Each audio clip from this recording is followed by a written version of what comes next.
Hello, whistlers everywhere. Apologies for not being around. I've had a few ups and downs regarding house moving. It's been a bit stressful to say the least, but here I am in Yorkshire somewhere, a place called New Mill, just outside Holmfirth. It's a lovely little cottage we've got for a few weeks, and then we're going to be moving on to somewhere else. Yeah, it's a bit of the gypsy life at the moment for us.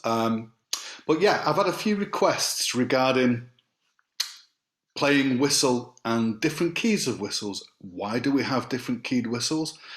Can't we just use one key for everything?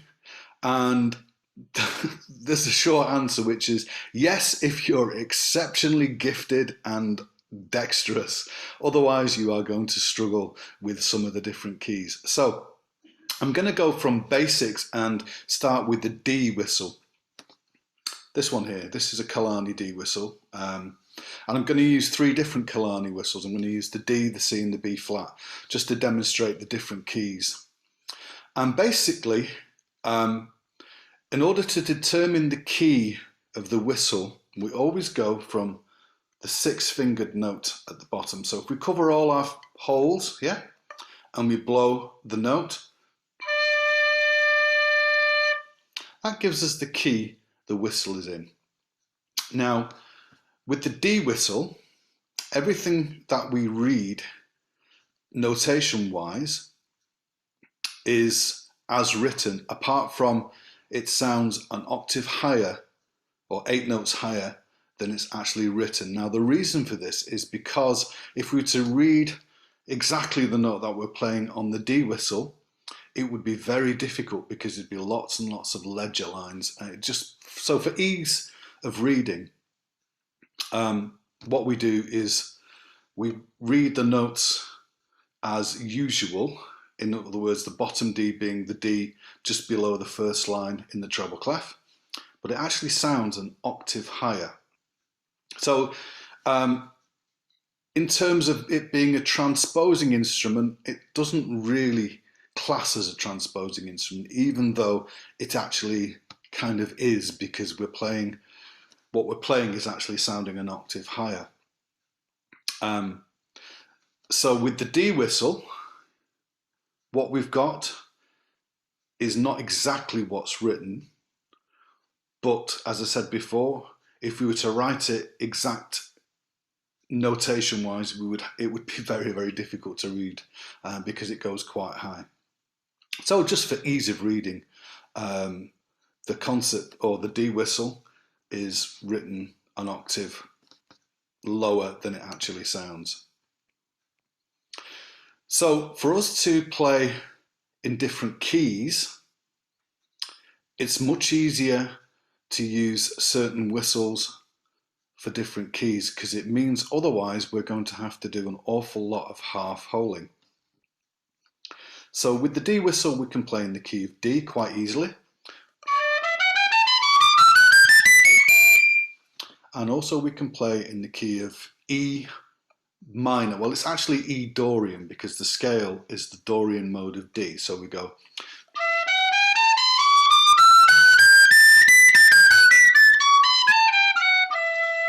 So if we take something like Morrison's.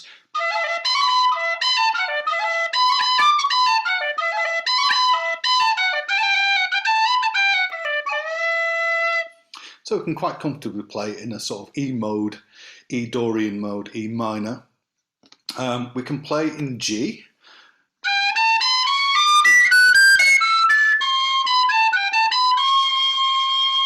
so we can get the C natural. Now if we're to play in the key of G and use it with a C sharp,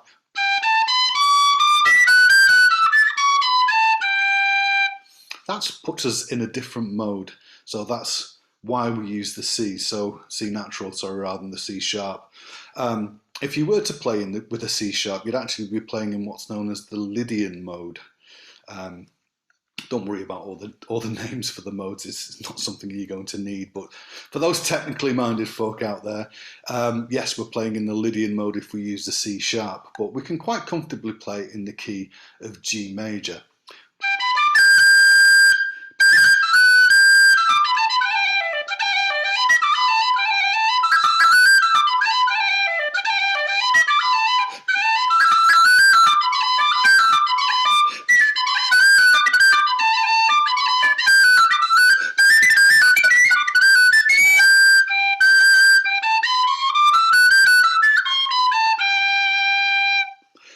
So C natural. C natural on different whistles isn't always the same. Sometimes you can get it with the two fingers. On the Killarney, I have to use a C natural like this. So I'm using 1, 2, 3, open, and this one here. It's very much like a middle D, except we take this finger off, so it goes.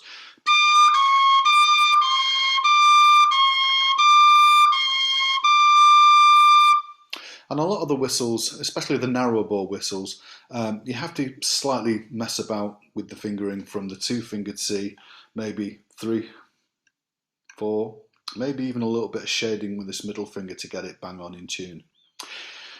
Okay, so the D whistle. D whistle is by far and away the most common whistle in terms of playing along with others. Most sessions, if not all sessions, are usually played in D or G or the relative minor keys such as E minor or even a kind of A minor, which you can get. Occasionally you'll get sessions in E flat, which is unusual, but it seems to be a trend these days that a lot of sessions tend to start off in D and then gravitate up to E flat, especially if there's accordion or box players. Yeah, they tend to like playing in those keys.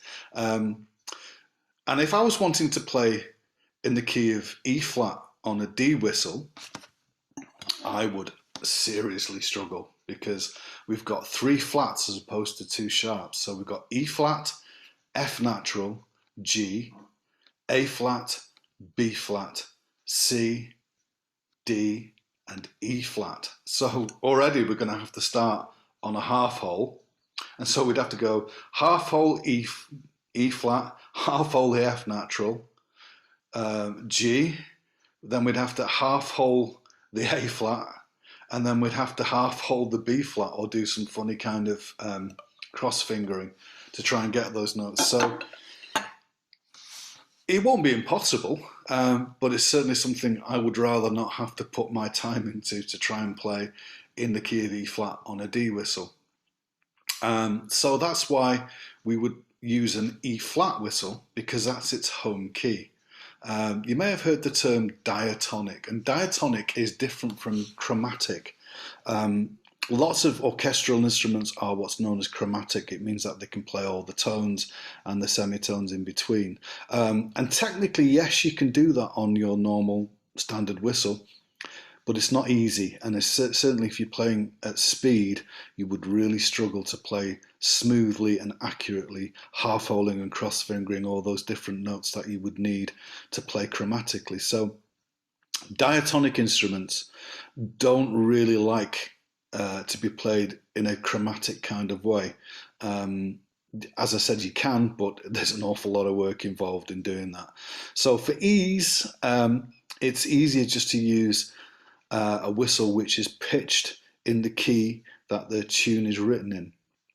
So if I'm going to play now a tune written in, say, in C, again, I would struggle to a degree on the D whistle because I've got the F naturals and the C naturals. And so what I can do is I can play everything that I did on the C whistle. So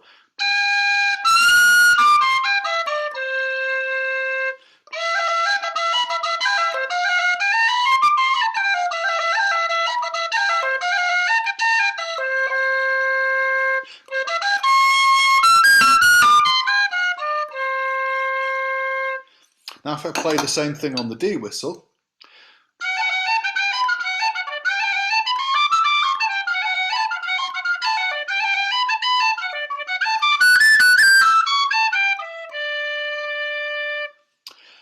it sounds a tone higher.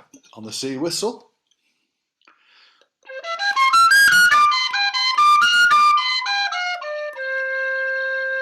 a tone lower. So we're playing in the key of C. And B flat.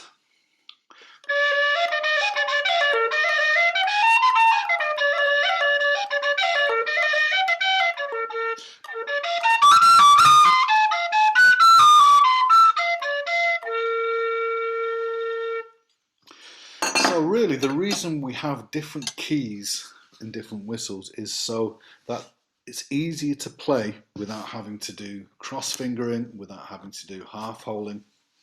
It just makes a lot more sense. Regarding reading music in different keys, well, there's good news. You don't have to. The D whistle is written, even though it sounds an octave higher, it's written pretty much so a D on the stave sounds as a D.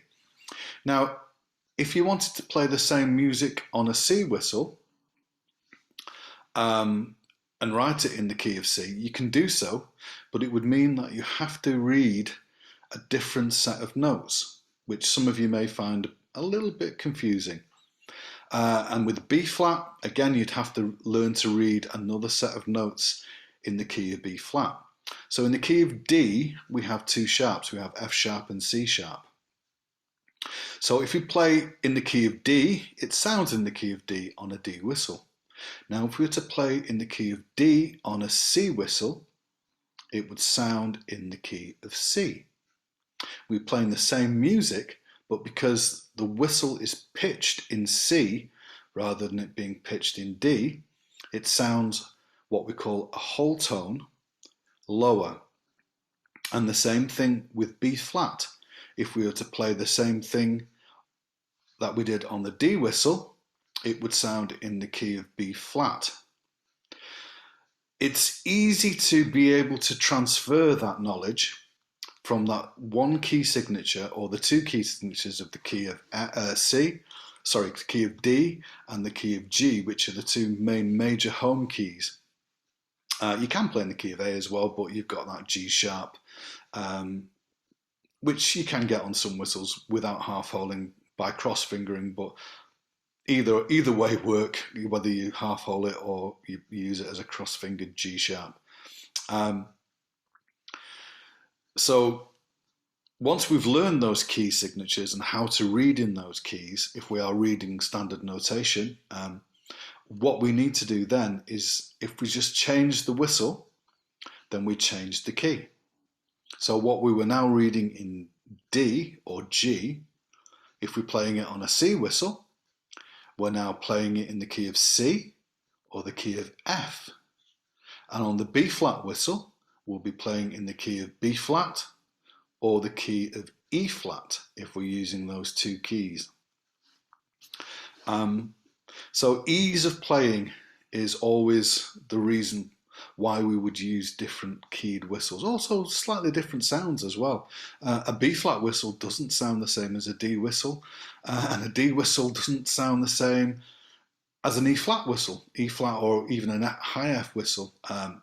Different tone, different sound. It may be that we want that sort of higher sound, that more lifting sound, or we may want the lower sound of a low D whistle or a low G whistle. So they all have different kind of traits about them, different sounds, different, what's the word I'm looking for? Different tonal qualities that we're after on different whistles. So just to recap, on a standard D whistle, which is this one here, if I play in the key of D,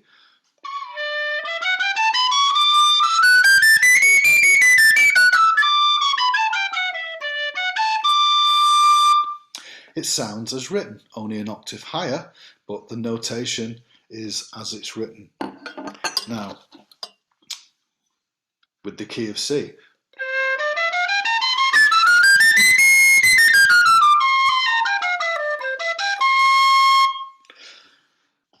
If I read the same notation, it will sound in the key of C rather than sound in the key of D. And B flat, same thing. If I play a scale,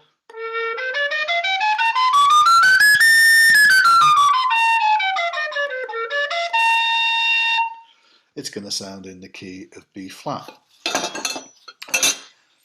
So all you need to remember is what you're playing on the D whistle and what key you would like the music to be played in will depend on the selection of whistle that you use.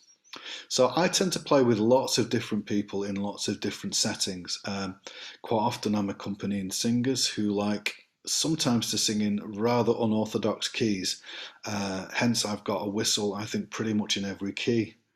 Yes, I have. I've got a whistle in every single key, which is handy for me because occasionally I'll turn up to record maybe, or to play with a singer or even another instrumentalist, and sometimes I've got to be prepared for playing in keys which are non-standard. So I've even got a G sharp A flat whistle which I had to buy for accompanying a singer on a couple of gigs that they were doing, and so it's much easier to play in those diatonic keys rather than trying to play, say, on an A whistle or a G whistle and half hole everything.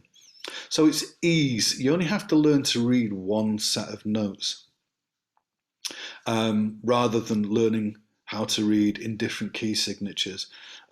So again, if you wanted to play as written, you'd have to learn all the different key signatures and learn where the lowest note is on the whistle in relation to the notes on the stave.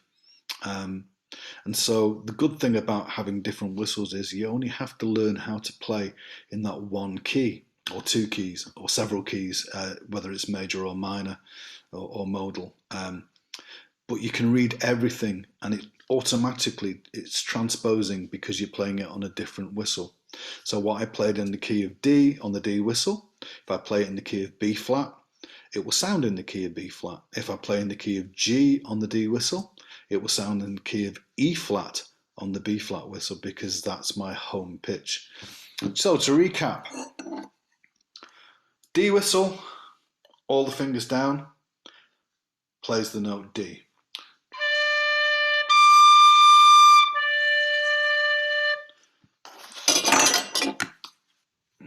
C whistle, all the notes down, they play the note of C.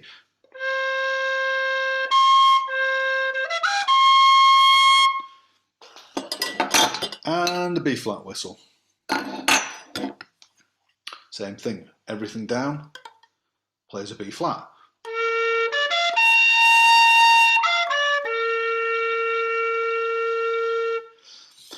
So there you have it. That's why we have different keys of whistles, and all you need to really be able to do is to read the one standard notation in D. You don't need to worry about playing in different keys because you have a different keyed whistle to play the same music that you would play in the key of D. As I said before, you can read the same notes, but they will just sound in different keys. So all the other instruments, whistles that are in the different keys are what's called transposing instruments. So you would read it as a D or a G, and if you're playing it on a C whistle, it would sound as a C or an F, and same with the B flat. So the different transposing whistles simply means that they're in different keys and that you can play in different keys. Now, if you find some music that's written in the key of C and you were to play it on a C whistle, that's fine because you just have to learn to read the notes differently. So rather than the bottom note being a D, you would have to learn that the bottom note was a C and read the notes accordingly. Same with the B flat. If you wanted to read in the key of B flat and play on a B flat whistle, you would have to learn that the bottom note is the B flat. So the scale would go B flat, and then what would be an E on a D whistle would be a C on a B flat whistle. So it's just different scales on different keys and knowing key signatures.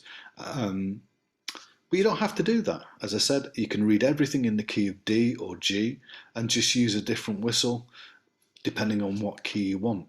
I mean, if you want something in E flat, for instance, I would pick a G whistle, sorry, a B flat whistle, and play in what I would normally play in the key of G, which would sound in the key of E flat on my B flat whistle.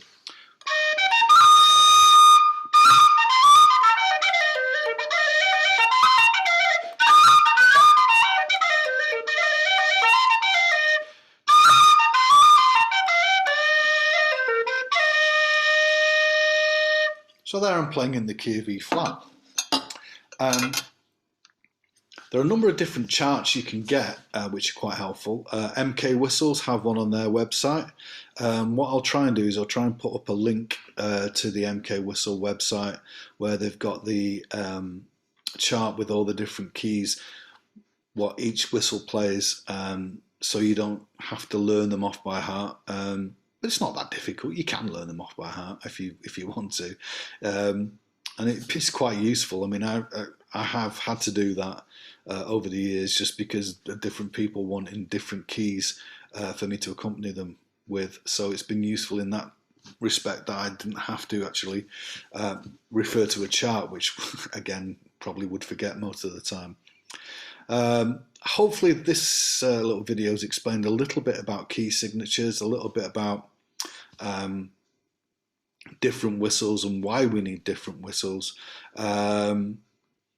There's a whole lot more I could talk about it, but I don't want to get too technical about things and go into different modes and talk about the ins and outs of the Aeolian mode or the Locrian mode. Heaven forfend if anyone wrote anything in that. But there you have it, a little bit about whistles and different keys. If I haven't answered your query specifically, then if you'd want to leave a comment and perhaps I could sort of answer it at a later date in another video, or I could possibly even just send me a comment or send me an email even at ben@benwalker.org. If you found this useful, if you'd like to leave a comment or subscribe, that would be great. Hopefully I'm going to be able to do a few more of these YouTube videos for the Whistleblower channel. Much of it is dependent on where I'll be and how good the Wi-Fi is going to be, but hopefully it should be good enough. So I've got a few more requests in the pipeline to do some tuition videos on, and hopefully I'll get something done fairly soon. So until then, take care all you whistleblowers out there, and I shall see you shortly. Bye for now.